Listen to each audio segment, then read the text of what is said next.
वर्षी सानिध्य apartment किरपण sir यांच्या घरापर्यंत डांबरीकरण आणि गटारीचं बांधकाम आहे, त्याचं 16,53,000 आहे. दुसरं आहे सत्यम शिवम सुंदर अपार्टमेंट समोरील रस्त्याचं कॉन्क्रिटीकरण, त्याचं आहे 6,39,000. तसेच कृष्णा हेमा भोर यांच्या घरापासून ते शेलार यांच्या प्लॉटपर्यंत डांबरीकरण व गटारीचं बांधकाम आहे, ते 3,41,000 आहे. तसेच सानिध्य अपार्टमेंट सुरेश वेखंडे साहेब यांच्या घरापर्यंत डांबरीकरणचा रस्ता आणि गटारीचं बांधकाम आहे, ते 57,75,000 आहे. तसेच सोनारे यांच्या घरापासून ते लिंगायत यांच्या घरापर्यंत रस्त्याचं कॉन्क्रिटीकरण आहे, ते 5,27,000 आहे. तसेच गोपाळनगर गेट ते सुरेश अण्णा वेखंडे यांच्या घरापर्यंत रस्त्याचं डांबरीकरण व गटारीचं बांधकाम, ते 37,55,000 आहे. तसेच सोष्टे यांच्या घरापासून ते सोनवणे यांच्या घरापर्यंतचं रस्त्याचं कॉन्क्रिटीकरण आहे, ते 2,31,000 आहे. तसेच पाण्याची टाकी ते ओपन फ्लॅट गटारीचं बांधकाम आहे, 6,88,000. टोटल असं 1,36,11,00,000 ही सर्व कामं आहेत ती मंजूर झालेली आहेत आणि आता तिचा उद्घाटनाचा कार्यक्रम आज आपण इथे त्याच्याकरता घेतलेला आहे.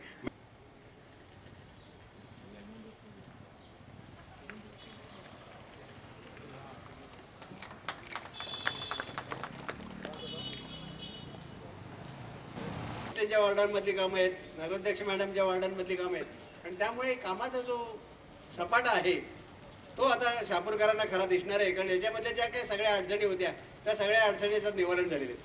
त्या जमलेल्या इथल्या सगळ्या नगरसेवकांना मी खास करून सांगू इच्छितो की लोकांच्या ज्या काही समस्या आहेत त्या तुम्ही हिरिरीने मांडत जा. त्यांच्याशी पाणी, लाईट आणि स्वच्छता या 3 गोष्टी जरी तुम्ही केल्या, त्याच्यावर जरी भर दिला तरी लोकांना बाकी तुम्ही काय करता, कसं करता, ग्रामपंचायतचा कारभार कसा जातो, नगरपंचायतचा कसा जातो, सीओ जे काय अधिकार याच्याशी लोकांना सर्वसाधारणपणे काही घेणं नसतं. पण आम्हाला पाणी मिळते की नाही, आमच्याकडे लाईट व्यवस्थित येते की नाही, रस्ते व्यवस्थित आहेत की नाही, ह्या 2-3-4 गोष्टी ज्या प्राथमिक आहेत या गोष्टींकडे जास्तीत जास्त नगरसेवकांनी लक्ष द्यावं. या मुख्याधिकारी वगैरे जो असं या गोष्टींचा देखील फारसा भाऊ करू नये असं माझं स्पष्ट मत आहे. मुद्दाम मी सांगतो कारण तुझ्या लक्षात असेल तर तुम्ही बघा, पुणे महानगरपालिकेमध्ये पुण्याच्या नगरसेवकांनी तुकाराम मुंडे सारख्या कमिशनरला विचारलं, तुम्ही कमिशनर आहेत कशावर ना, तुमच्याकडे काय कार्ड आहे का? बरं, ऑफिसमध्ये तुकाराम मुंडेंना विचारलं होत्या नगरसेवकाने. अशी हिंमत या प्रत्येक नगरसेवकाने ठेवली असं माझी खात्री आहे की अशी हिंमत जर प्रत्येक नगरसेवकाने ठेवली, काय मोठे मुख्याधिकारी असू तर तिकडे महानगरपालिकेमध्ये जर कमिशनर मुंबईचा एवढा मोठा कारभार आपले मुंबईचे नगरसेवक करतात ते कशाच्या जीवावर करतात, हिमतीच्या जीवावर करतात. आणि म्हणून मी खास करून शहापूरमधल्या सगळ्या नगरसेवकांना मुद्दाम मी आवर्जून असं आवाहन करतो की हिमतीने सगळी कामं पुढे न्या. जनता तर तुमच्या पाठीशी आहेच, कारण जे काय आपण चांगलं करू त्या पाठीशी आहेत. एक गोष्ट लक्षात ठेवा, शहापूरमध्ये तुम्ही कितीही काही केलात तरी शहापूरमध्ये शिवसेनेची सत्ता काही जाणार नाही. कारण शिवसेनेच्या प्रत्येकाच्या मनामध्ये शिवसेने, तो तुमच्या शाखेमध्ये येत असेल नसेल, तो तुम्हाला हाय हॅलो करत असेल नसेल, जय महाराष्ट्र करत असेल नसेल, पण शिवसेना ही प्रत्येकाच्या मनामध्ये आहे शहापूरमध्ये.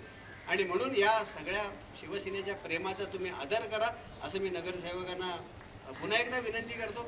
आणि अशाच कामांचा धडाका जर चालू ठेवला तर शिवसेनेला अजून 15 वर्ष कोणी शहापूरमधनं हलवू शकणार नाही याची मला खात्री आहे. एवढं बोलून मी विविध कामांच्या उद्घाटन प्रसंगी जमलेले सर्व माझे शहापूर नगरपंचायतमध्ये काही कामं होत नाही अशी आपल्या मीडियावर सुद्धा आणि अनेक लोकांनी काही गोष्टी आंदोलन केले असतील आणि निष्क्रिय म्हणून त्यांनी ती ग्रामपंचायतीमध्ये आपली जी वाहपूर केली होती त्याचं आपण आज एक उत्तर देतोय. तर आमची नगरपंचायत आल्यानंतर आम्ही त्याच्या आधी दिलेली आश्वासन होती आणि त्यानंतर आम्ही बांधिलकी आम्ही पत्करली होती. आम्ही आमच्या नगरसेवकांना नेहमी सांगतोय, आपण नगरसेवक 5 वर्ष आहात परंतु शिवसेना ही अखंड आहे, आपली शिवसेना ही कायमची राहिली पाहिजे. म्हणून आपण नगरसेवकांनी वार्डात जाऊन सर्वप्रथम प्रत्येक वार्डात जाऊन आपापल्या लोकांच्या समस्या जाणून घेतल्या पाहिजेत. मी तर अजून तुम्हाला सूचना करतोय की आपल्या तक्रार पेटी असल्या पाहिजेत, तर जे करून तुम्हाला कोण मिळत नसतील तर तक्रार पेटीमध्ये आपली तक्रार नोंदली गेली पाहिजे. अशा पद्धतीने आपली ही रचना असली पाहिजे. या शहापूर तालुक्यामध्ये ज्यावेळेस आपण वचननामा काढला होता त्याच्यामध्ये आपण लोकांना दिलेलं वचन होतं आणि त्या वचनाची पूर्तता आपण आज करतोय. ही जवळजवळ 1,36,00,000 काम आहेत. त्याच्यानंतर अजून आपल्याकडं थोड्या दिवसांमध्ये जे 5 कोटी जे आहेत ते नगरपंचायतीकडनं PWला वळते झालेले आहेत. आणि ती सुद्धा आता 5 कोटीची कामं पूर्ण शहापूर मध्ये होतील. आणि त्याच्यानंतर अजून याच वार्डामध्ये 2 कोटी दलित वस्तीचे मंजूर झालेले आहेत. त्याच्यामध्ये आपण जे काय छोटे छोटे जे आहेत म्हणजे दलित ते 17 नंबरमध्ये तिथे सुद्धा 2 कोटी मंजूर झालेले आहेत. असे अनेक निधी आपल्याला देणारे आपले आदरणीय पालकमंत्री शिंदे साहेब यांनी अगदी शहापूर तालुका ज्यावेळेस ते प्रचाराला आले होते त्यांनी तेव्हा सांगितलं होतं की मी हा शहापूर तालुक्यातली जी काय नगरपंचायत आहे ही या ठाणे जिल्ह्यामध्ये नगरपंचायत 1 नंबरची करेल. त्यावेळेस त्यांनी दिलं ते आपल्याला एक आश्वासन होतं. त्यानंतर आता ह्याच वार्डामध्ये अजून 70 लाख जे काय पाण्याच्या टाकीसाठी आपण ठेवलेले आहेत ते सुद्धा पैसे वर्ग केलेले आहेत आणि ते सुद्धा आता लवकर टेंडर होईल. अशी अनेक विविध कामं आपण या नगरपंचायतीमध्ये करणार आहोत. आणि एक शहापूर तालुका हे शहापूर तालुक्यामध्ये असलेली नगरपंचायत ही शिवसेनेची एक आदर्श नगरपंचायत असेल. मी माझ्या सर्व या वार्डातल्या सर्व मतदारांना मी धन्यवाद देतोय. आपण जसे शिवसेनेवर विश्वास दाखवला असाच विश्वास तुम्ही ठेवा. जर आमच्या लोकांच्या चुका झाल्या तर आम्ही ते जे मंडळी श्रेष्ठ मंडळी बसलोय तुम्ही डायरेक्ट आम्हाला फोन करून आपल्या ज्या तक्रारी असतील ते आम्ही निवारण करू.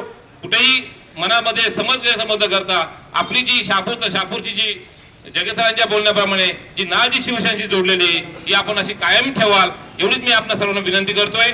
आणि आज बरं वाटलं आपल्या नगराध्यक्षांनी जो का पुढाकार घेतला, बऱ्याच त्यांनी फेऱ्या मारल्या.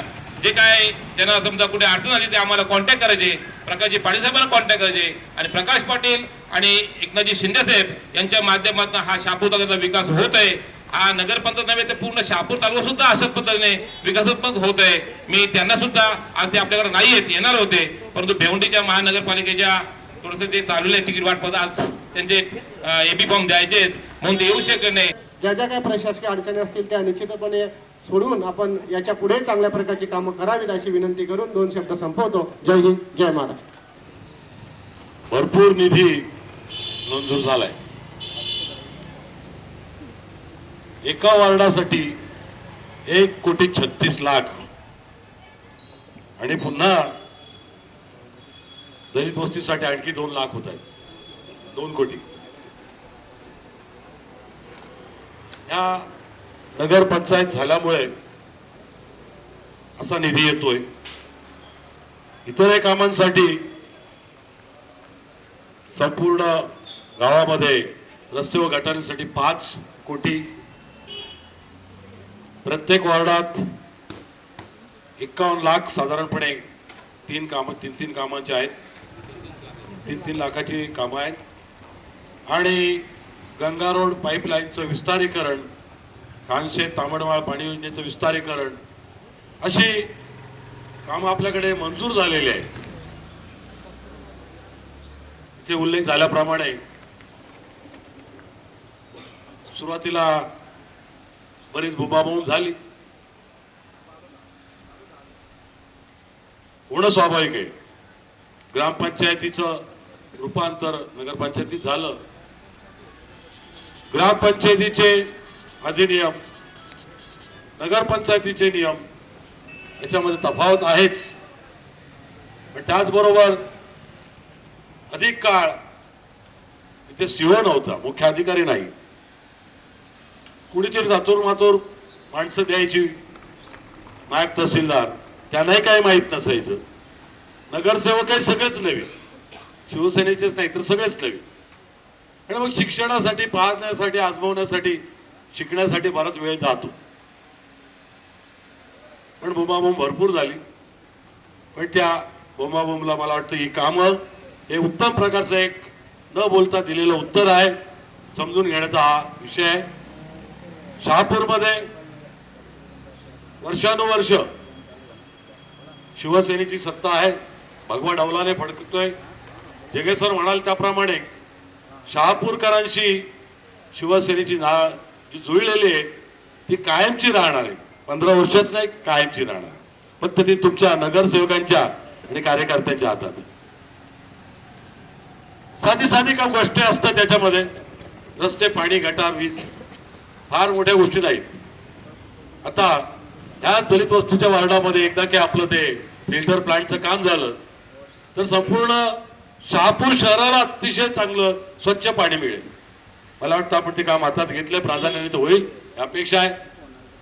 कारण आजूबाजूची गावं खूप चांगलं पाणी पित आहेत डबल फिल्टर, पण आपल्याकडे तालुक्याच्या ठिकाणी मिळत नाही. विलंब झाला असेल, अनेक अडचणी आल्या, मी त्याचा साक्षीदार आहे. म्हणून तुम्हाला दोष देणार नाही किंवा विनार्थ टीकाही करणार नाही किंवा तुमचा आहे म्हणून तुमच्याच पक्षाचा कार्यकर्ता म्हणून झाकणारही नाही. पण ते चांगलं आहे, त्याला चांगलं म्हटलं पाहिजे. कौतुक करायचं तेव्हा कौतुक केलेही पाहिजे. त्या दृष्टिकोनातून तुमच्या कामाचा शुभारंभ खूप चांगला झालाय, कौतुक करावं असंच तुमचं सगळ्यांचं काम आहे. पण शहर प्रमुख विजू, मी तुला एक जबाबदारी टाकू इच्छितो. तुम्ही सगळ्यांनी पाहिलं असेल की आत्ताच मुंबईमध्ये महापालिकेच्या नगरसेवकांचं प्रशिक्षण शिबिर झालं. नव्याने अनेक लोक निवडून येतात. आपल्याकडे बरेच निवडून आलेले लोक नवीन आहेत. काहींनी ग्रामपंचायतमध्ये काम केलंही असेल, परंतु आज नगरपंचायतीमध्ये खूप फरक आहे. आणि त्या दृष्टिकोनातून आपण वेळ काढाने यांच्यासाठी तज्ञ व्यक्तींना आपण आणूया, यांचं थोडंसं प्रशिक्षण घेऊया, म्हणजे कामाला अधिक गती येईल. ते ज्या पद्धतीने सर म्हणाले की तिथे विचारलं जातंय तुकाराम मुंडेंना जा, तुम्ही कोण आहात, त्याचं काही कार्ड आहे का तुमच्याकडे? आमच्या पण नगरसेवकांमध्ये ती हिंमत आहे, पण ते बळ प्रत्यक्षात दाखवण्यासाठी त्या अभ्यासाची गरज आणि त्यासाठी प्रशिक्षणाची गरज. त्या आल्यानंतर आपला नगरसेवक कोणालाही घाबरणार नाही, आजही घाबरत नाही. परंतु अभ्यास करून ज्यावेळेला विचारतो तेव्हा समोरच्या अधिकाऱ्याला शरण यावं लागतं आणि त्याचं म्हणणं मान्य करावं लागतं. म्हणून हे प्रशिक्षण होणं नितांत गरजेचं आहे. आपण ते मनावर घ्या. आणि थोडा वेळ लागतोच. आजही पाण्याच्या संदर्भामध्ये अनेक ठिकाणी मोटारी चालतात वगैरे काही गोष्टी आहेत. आत्ताच सांगायला काही हरकत नाही. आत्ताच नगराध्यक्षा पंपावर जाऊ, अध्यक्ष मॅडमचीच ती जबाबदारी नाही हे लक्षात घ्या. आणि तातडीनं पाणी हे सगळ्यात महत्वाचा विषय आहे, त्याचीही पूर्तता आपल्याकडून झाली पाहिजे. आपल्याला दोष देतो असं नाही, तर आहे त्याच्यात अधिक चांगल्या पद्धतीनं सुरू आणि पुन्हा याच्याच प्रकारची जोरात कामं सुरू व्हावीत, राहावं. भगवा आपला डौलाने फडकावा, स्वाभिमानाने फडकावा, यासाठी कार्यरत राहा हीच आपल्याला सदिच्छा देतो आणि माझे दोन शब्द संपवतो. जय हिंद, जय भारत.